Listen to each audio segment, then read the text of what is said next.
Welcome on my YouTube channel and thanks for watching this time-lapse video of this gray horse. It is a commissionary portrait. This horse named Pluis I make for the owner. Like you see how I'm sketching first, I'm using a skin colored pencil. Normally I'm using also white or black, depends the color of the animal I am drawing. And when we are finished with sketching, we start with putting on a first layer. If you're working with pastel pencils, you are working layer by layer, and I'm working on pastel matte paper. And then I just put first a basic layer, and it's a little bit in the middle tone I see in the reference picture. And yeah, I'm putting a first layer, I'm blending it into the paper, and then I will put on some details. The good thing of pastel matte is you can work from a dark to light, and this is a really light horse, so it isn't I'm not working that dark, only on the ear and a little bit in the shadow zone. And like you see, I'm using a lot of different colors to create the realistic air, the realistic fur. Now I'm putting again the basic layer, the first layer, and out of there I am working through the portrait to put on some more details. Here you see how I'm drawing the eye. I'm using a lot of different colors to create a realistic eye. The shiny effect in the eye is very important. It will come to life with that. And yeah, this was a really nice reference picture also, so it was really easy to draw the eye good. An eye in a portrait is making or breaking it, I always say, because if you ruin the eye, the portrait isn't good anymore.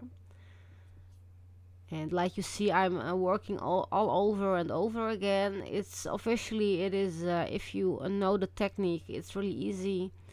You start with a basic layer of the middle tone color you see in the reference picture, and out of there you will draw in details in darker and lighter to create the fur, the depth, and the realistic view. And with drawing coat and fur, it is important to draw a lot of tiny stripes. You can draw the shadow effects, and you can draw just tiny hair. It depends on which size you are working on, and what kind of animal, short hair, long hair, and the colors, of course. But like you see, it's most of the time it's all over drawing a basic layer, and over there we are continuing with putting on different layers and different details. This portrait, because it is a commissionary portrait, I don't have in real time, but every month I'm making new real-time tutorials for my Patreon page. So if you like to learn how to draw realistic animal portraits with pastel pencils or with graphite pencils, you can subscribe yourself there for only €4 or $5.50 a month. I am uploading every month one small or big tutorial between 2 and 10 hours long, so it's really nice. And it's spoken real time, and yeah, you can learn a lot from there. Of course, you can learn also a lot from here, from watching the YouTube videos. Like you see now, I am now creating a little bit different colors into the body, so there will come some depth in it. This is a gray horse, so I'm just playing with a lot of different gray tones. And for there I'm using the Stabilo Carbatello pastel pencils and the Faber-Castell Pitt pastel pencils. They're really nice to combine because the Faber-Castell are hard and the Stabilo Carbatello are really soft, so you can blend easily.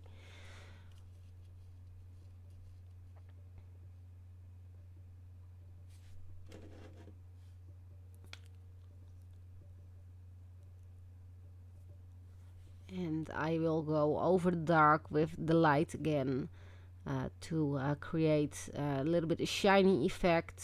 Don't put too much white, too much dark. Like you see now, there is coming a shiny effect over the body of the horse, and it's with playing with colors to create a realistic body, realistic fur. Playing with shadows and with colors, and for me it's really nice to doing like that. And of course practice a lot, because practicing is making art also. No one is perfect from the beginning. I also practice a lot before I can draw like this.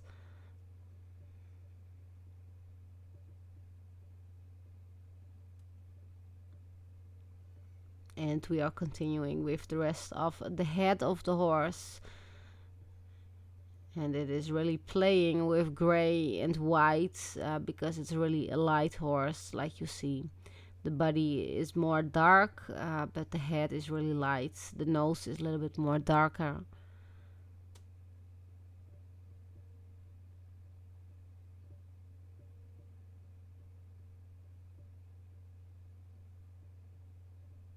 And sometimes you think, oh, you don't see the difference between the colors you are putting on the paper, but every color counts. So even if you think you will not see it on your paper, you will see if you have good light. It's very important also to work under a good light, because then you can really see the real colors. And you can put light gray over white, and then you will see really the difference. A little bit bluish tones and light and dark.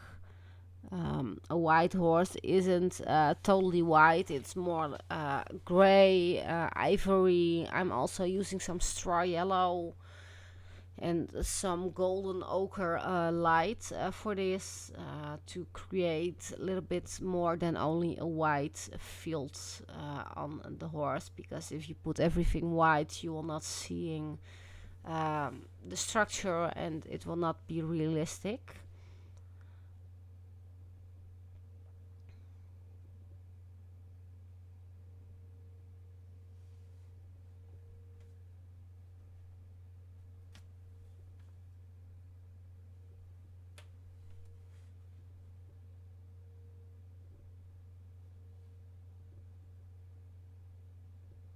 And it's drawing a lot of tiny stripes to create the fur, like you see.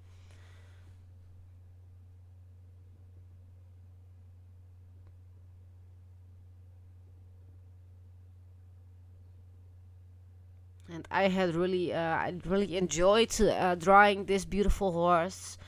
The horse isn't alive anymore, but that kind of portraits are more important for the owners. So I really love to draw this kind of portraits, because it's really emotional value for the owner. And of course, if an animal is still alive, it's much more nice. But when it isn't there anymore, it is just so much more value emotionally, and it's really nice to get that appreciation of your work. Now I'm drawing the nose again. You see the first layer, and then I'm almost finished already. It's only putting on the details into the nose. I hope you like watching this this tutorial, this time lapse. What I mentioned, if you like to learn how to draw like this, you can subscribe yourself on my Patreon page. Of course, don't forget to subscribe yourself here on my YouTube channel. And the links you can find in my biography or beneath this video. Thanks for watching, and have a nice day.